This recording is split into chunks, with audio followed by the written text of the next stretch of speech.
जी के लिए क्या है संविधान लागू नहीं हुआ था, बनकर तैयार हुआ था। अंगीकार एवं अंकित किया था 24 नवंबर 1949। यदि लागू करिएगा 26 जनवरी 1950 को लागू हुआ। संविधान ऐसे प्रश्न पूछता है। काहे लागू हुआ हैं?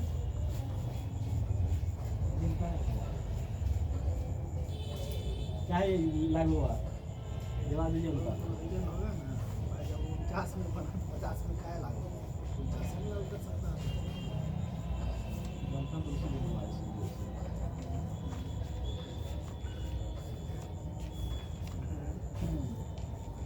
ऐसी काय पर क्वेश्चन 26 जनवरी 1950 को ही संविधान काहे लागू हुआ? हाँ तो हम कहीं तो दूंगा अब वहाँ सब सोचो उसी के लिए। देखिए हमर संविधान हमर स्वाभिमान मतलब कहे के मतलब ई भेलै 26 नवंबर के दिन छियै आइ हमर संविधान मैथिली भाषा में भी स्वीकार कयल जेतै।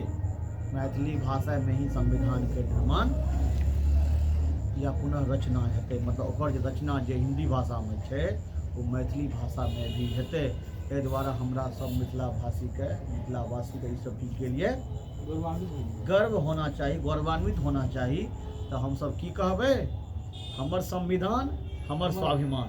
जोर से कहियो सब, हमर संविधान हमर स्वाभिमान। और मैथिली भाषा के बारे में आप लोग को पता होना चाहिए कि मैथिली भाषा को 8वीं अनुसूची में मिल गया स्थान, क्योंकि भोजपुरी को भी अभी तक से नहीं मिला है। और हमारी भाषा को, हमारे मैथिली भाषा को संविधान 8वीं अनुसूची में जगह मिला है। और हमारा संविधान का मैथिली भाषा में ही संविधान अब हम लोग संविधान को पढ़ सकेंगे, बोल सकेंगे, लिख सकेंगे। ठीक है ना, ये बहुत सबसे बड़ी उपलब्धि है। आज संविधान दिवस था आज 8वीं अनुसूची में ना। हाँ मतलब 8वां अनुसूची लागू कब हुआ? चलिए हम लोग कहाँ थे, हम लोग पॉलिटी पढ़ रहे हैं। पॉलिटी में हम लोग डिस्कस कहाँ कर रहे थे, हम लोग पढ़े थे आपको राष्ट्रपति शासन, क्या पढ़े थे, राष्ट्रपति शासन, वित्तीय आपातकाल, ये सब चीज़ पढ़े हुए थे। आगे हम लोग पढ़ेंगे, ठीक है ना। चलिए हाँ, कल हम लोग पढ़े थे आपात उपबंध पर, इमरजेंसी प्रोविज़न पढ़े, जिसमें हम लोग राष्ट्रीय आपातकाल के बारे में पढ़े थे।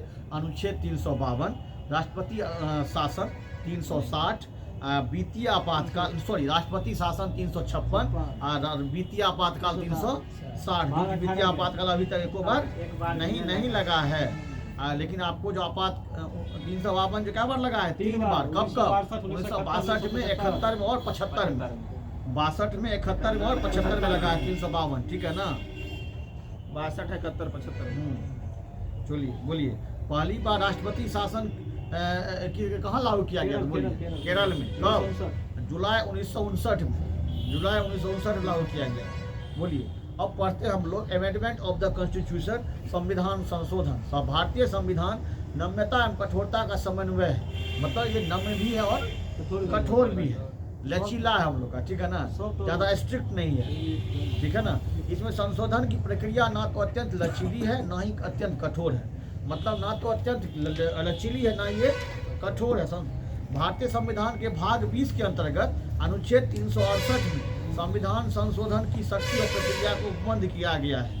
भारतीय संविधान में संशोधन करने की शक्ति संसद को प्रदान की गई। पूछता है क्वेश्चन कि संविधान में संशोधन कौन करेगा, वो संसद करेगा। भारतीय संविधान में संशोधन करने की प्रक्रिया दक्षिण अफ्रीका के संविधान से ग्रहण की गई है। भारतीय संविधान में संशोधन की प्रक्रिया दक्षिण अफ्रीका के संविधान से ग्रहण की गई है। देखिए, संशोधन की प्रक्रिया साधारण बहुमत और द्वारा संशोधन। संसद संविधान के कुछ उपबंधों को साधारण बहुमत अर्थात सदन में उपस्थित तथा कुछ मतदान करने वाले आधे से अधिक सदस्यों के समर्थन से संशोधित कर सकती है। इस प्रकार संशोधन 368 के अंतर्गत संशोधन नहीं माने जाते हैं। संशोधित किए जाने वाले उपबंध संघ में नए राज्यों का प्रवेश, नए राज्यों का निर्माण, सीमा या नाम में परिवर्तन, नागरिकता से जुड़े प्रावधान, राज्यों में विधान परिषद का सृजन या समापन 1, 5, 6, 8वीं अनुसूची में है। ठीक है ना, विशेष बहुमत द्वारा संशोधन क्या होता है? संविधान के अधिकांश प्रावधान विशेष बहुमत अर्थात सदन की कुल सदस्य संख्या के बहुमत अथवा उपस्थित एवं मतदान की वाले 2/3 सदस्यों द्वारा संशोधित की। जब कोई हमको संविधान में संशोधन करना होगा तो अधिक से अधिक उपस्थिति चाहिए या 2/3 बहुमत चाहिए, तभी संसद संशोधन कर सकती है। ठीक है ना? इसे अनुच्छेद 368 के अंतर्गत संविधान संशोधन माना जाता है। और 368 को क्या कहा जाता है? कहा जाता है संविधान उपचार। हाँ। जानते हैं भाग 20 में है। ऐसे उपबंध जो अन्य प्रकार के संशोधन से नहीं किए जाते हैं वे सभी इसके द्वारा संशोधित किए जा सकते हैं। देखिए, विशेष बहुमत प्लस राज्यों के अनुसमर्थन द्वारा संशोधन। यदि संविधान संशोधन सबसे जटिल प्रक्रिया है, इसमें ऐसे उपबंध शामिल होते हैं जो संघीय व्यवस्था से जुड़े होते हैं। इस प्रकार के संविधान संशोधन सदन के विशेष बहुमत तथा आधे से अधिक राज्यों के विधानमंडलों की स्वीकृति के बाद ही होते हैं। देखिए, राष्ट्रपति का निर्वाचन, संघ तथा राज्य न्यायपालिका, संघ एवं राज्य कार्यपालिका का विस्तार, केंद्र राज्य संबंधों से जुड़े प्रावधान, 7वीं अनुसूची, स्वयं अनुच्छेद 368, ये सभी आते हैं। ठीक है ना? संविधान संशोधन विधेयक संसद के किसी भी सदन में प्रस्तुत किया जा सकता है। ये बहुत हाईलाइटेड पॉइंट है कि संविधान संशोधन विधेयक जो है संसद के किसी भी सदन में प्रस्तुत किया जा सकता है। संविधान संशोधन विधेयक को दोनों सदनों में अलग अलग पारित होना अनिवार्य है। ये बात है। यदि पास करेंगे किसी सदन प्रस्तुत किया जा सकता है, लेकिन दोनों सदन से क्या होना चाहिए? पारित होना अनिवार्य है। अर्थात दोनों सदनों में मतभेद उत्पन्न होने की स्थिति में संयुक्त अधिवेशन कौन करता है? प्रावधान है ही नहीं। ठीक है ना? यदि दोनों सदनों में यदि मतभेद हो जाएगा, दोनों सदन में संविधान संशोधन के विषय पर दोनों सदन में यदि मतभेद हो जाएगा तो उस संयुक्त अधिवेशन की गुंजाइश नहीं है। वैसे संविधान संशोधन के अलावे संयुक्त बैठक का अध्यक्षता कौन करता है? लोकसभा अध्यक्ष करता है। कौन बुलाता है? राष्ट्रपति बुलाता है। कौन अनुच्छेद के तहत? 108 के तहत। सही बात है। राज्यों के विधानमंडल द्वारा संविधान संशोधन विधेयक का अनुमोदन साधारण बहुमत से किया जाता है। 24वें संविधान संशोधन द्वारा यह निर्धारित किया गया है कि राष्ट्रपति संविधान संशोधन विधेयक पर अनुमति देने के लिए बाध्य है।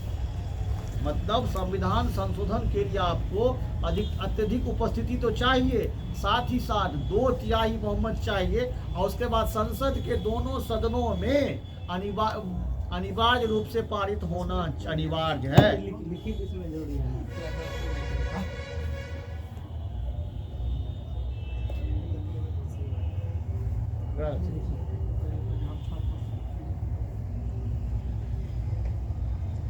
सुना तो बहुत है।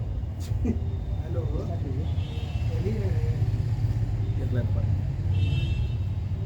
चलिए, प्रथम संविधान संशोधन 1951। इस संशोधन के द्वारा 9वीं अनुसूची को जोड़ा गया है, जिसके अंतर्गत भूमि संबंधी विधियों को संरक्षण प्रदान किया गया है। इन विधियों को न्यायिक पूर्वालोकन से बाहर रखा गया है। पूरा बाजार सेट मारेगा जितन लोग।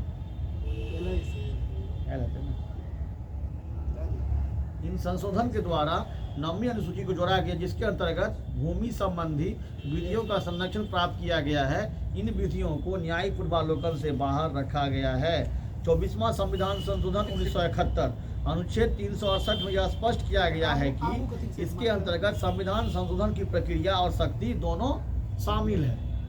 ये 24वां संविधान संशोधन 1971 कहता है। ठीक है ना? अनुच्छेद 368 में यह स्पष्ट किया गया है कि इसके अंतर्गत संविधान संशोधन की प्रक्रिया और शक्ति दोनों शामिल है। संविधान संशोधन की प्रक्रिया भी शामिल है और शक्ति भी शामिल है। अनुच्छेद 368(2) में संविधान संशोधन करके स्पष्ट कर दिया गया है कि राष्ट्रपति 368 के अंतर्गत पारित किए गए संविधान संशोधन विधेयक पर अनुमति देने के लिए बाध्य होगा। ये दोनों सदनों से यदि पास किया जाएगा, उस पारित कर दिया जाएगा, राष्ट्रपति को बाध्य होना पड़ेगा इस पर करने के लिए। जब राष्ट्रपति इसे कायद कर देगा तो वो हो गया। अनुच्छेद 13 की कोई बात संविधान संशोधन विधि पर लागू नहीं होती है। एक नया अनुच्छेद 13 और 4 जोड़ा गया है और स्पष्ट किया गया है कि अनुच्छेद 368 के अधीन संवैधानिक घोषित विधि नहीं है। केशवानंद भारती बनाम केरल राज्य विवाद में सुप्रीम कोर्ट ने 24वें संविधान संशोधन को विधि मान्य घोषित किया। केशवानंद भारती बनाम केरल राज्यवाद। केशवानंद भारती बनाम केरल राज्यवाद में सुप्रीम कोर्ट ने 24वां संविधान संशोधन। केशवानंद भारती विवाद कब हुआ था बताइए? हाँ? फरवरी 1960 में 60 में। 36वां संविधान संशोधन 1975 सिक्किम को पूर्ण राज्य का दर्जा प्रदान किया गया। पूछता है क्वेश्चन कि कौन से संविधान संशोधन के द्वारा जो है सिक्किम को पूर्ण राज्य का दर्जा प्राप्त किया गया? कब? 36वां संविधान संशोधन 1975 भारत के 22वें राज्य के रूप में संविधान की प्रथम अनुसूची में शामिल किया गया। सिक्किम को पूर्ण राज्य का दर्जा प्रदान किया गया और भारत के में राज्य 22वें राज्य, भारत को 22वें राज्य के रूप में संविधान की प्रथम अनुसूची में शामिल किया। क्योंकि हम प्रथम अनुसूची में हम लोग पढ़ते हैं इसके बारे में, राज्य क्षेत्र उसके विस्तार के बारे में। हाँ, संविधान अनुच्छेद 371 के अंतर्गत सिक्किम के लिए विशेष प्रावधान दिए गए हैं। सिक्किम के लिए विशेष प्रावधान किसके अंतर्गत है? अनुच्छेद 371 ठीक है ना। 42वां संविधान संशोधन लास्ट संशोधन है, ठीक है ना। आज का टॉपिक के अनुसार 1976 यह संशोधन अभी तक पारित सभी संशोधनों से सर्वाधिक व्यापक था, इसीलिए इसे लघु संविधान भी कहा जाता है। 42वां संविधान जो है क्या कहा जाता है? लघु संविधान कहा जाता है, मिनी कॉन्स्टिट्यूशन कहा जाता है। इसके द्वारा संविधान में 2 नए अध्याय 4 के। मजा आ रहा है आपको सर? आपको आ रहा है ना? हाँ, आना चाहिए आपको, सबको आ रहा है जी सर। मजा नहीं आएगा तो इसे बिठा देगा सर। जिसको नहीं आ रहा उसको भी मजा आ रहा है। नहीं मजा आ रहा है तो जबरदस्ती बोलना पड़ेगा मजा आ रहा है। नहीं आ रहा है तो मजा आ ही रहा है सर। आ रहा है ना सर मजा? फुल आ रहा है। लेकिन आप आज रिलैक्स मूड में नहीं पहले से है ना। चलिए आपको ठीक है ना, सबका फीडबैक लेना जरूरी है हमको। सब ठीक है, आप ही नहीं ठीक है। आप उस दिन कितना थपड़ा रहे थे, आज मूड में नहीं आ रहे हैं। आज लगता है सुस्ता के बोल रहे हैं, सुस्त हो गए। मुद्दा पाइए पढ़िए आगे बढ़िए। आप कहते हैं सुस्त हो गए, इसीलिए सुस्त हो गए हैं। नहीं तो आपको जो लगता है ब्लॉक वाला बात जो है ना, लगता है फिर दिमाग घूमता है तो बात हो गया इसकी। नहीं दिक्कत वही है। हाँ बोलिए। ब्लॉग जो 42वां संविधान संशोधन 1976 को लघु संविधान कहा जाता है, इसलिए क्योंकि यह सभी संशोधनों से पारित सर्वाधिक व्यापक था, समझे ना। इसके द्वारा संविधान में 2 नए अध्याय 4 क 14 क तथा 9 नए अनुच्छेदों में शामिल किया गया है। कुल 52 अनुच्छेदों में संशोधन किया गया है। संविधान उद्देशिका में 3 नए शब्द पंथ निरपेक्ष, समाजवादी तथा अखंडता को जोड़ा गया है। पूछता है क्वेश्चन कि पंथ निरपेक्ष, समाजवादी और अखंडता जो है कौन से संविधान संशोधन द्वारा जोड़ा गया है? 42वां संविधान संशोधन द्वारा जोड़ा गया है। पंथ निरपेक्ष, समाजवादी और अखंडता जोड़ा गया है। अनुच्छेद 31 को जोड़कर यह प्रावधान किया गया है कि नीति निर्देशक तत्वों को प्रभावी करने के लिए मूलतः अधिकारों में संशोधन किया जा सकता है। नीति निर्देशक तत्वों में 3 नए निर्देशक तत्वों को शामिल किया गया। समाज, समान न्याय और निःशुल्क विधि सहायता। अनुच्छेद 39 को उद्योग के प्रबंधन में कर्मकारों की भागीदारी। अनुच्छेद 43 को पर्यावरण की रक्षा और सुधार और वन जीव की सुरक्षा। अनुच्छेद 48 को एक नए अध्याय भाग 4 क में अनुच्छेद 51 को जोड़कर नागरिकों के 10 मूल कर्तव्यों का उल्लेख किया गया है।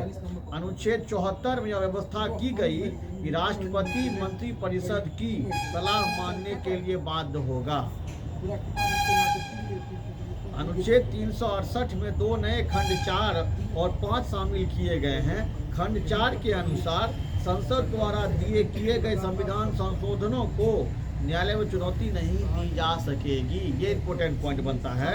अनुच्छेद 368 में 2 नए खंड 4 और खंड 5 शामिल किए गए हैं। खंड 4 के अनुसार संसद द्वारा किए गए संविधान संशोधनों को न्यायालय में चुनौती नहीं दे सकेंगे आप चुनौती, ठीक है ना।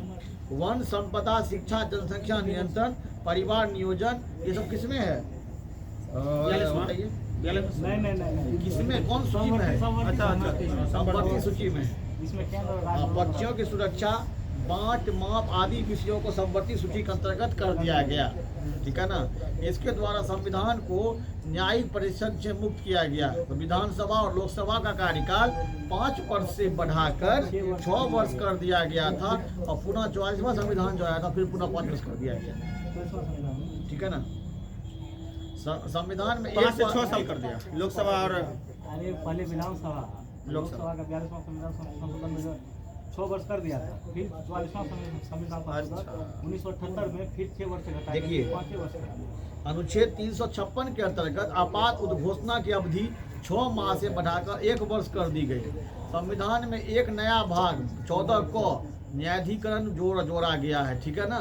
कल हम लोग पढ़ेंगे 44वां संविधान संशोधन और कुछ संशोधन दिए गए हैं जिसके बारे में कल हम चर्चा करेंगे, ठीक है ना। तो आप लोग एंजॉय करते रहे, आगे बढ़ते रहे और अगला जो सब्जेक्ट है उस पर चर्चा की जाएगी। बहुत बहुत धन्यवाद। सज्जन देखते रहे और पढ़ते रहे, आगे बढ़ते रहे।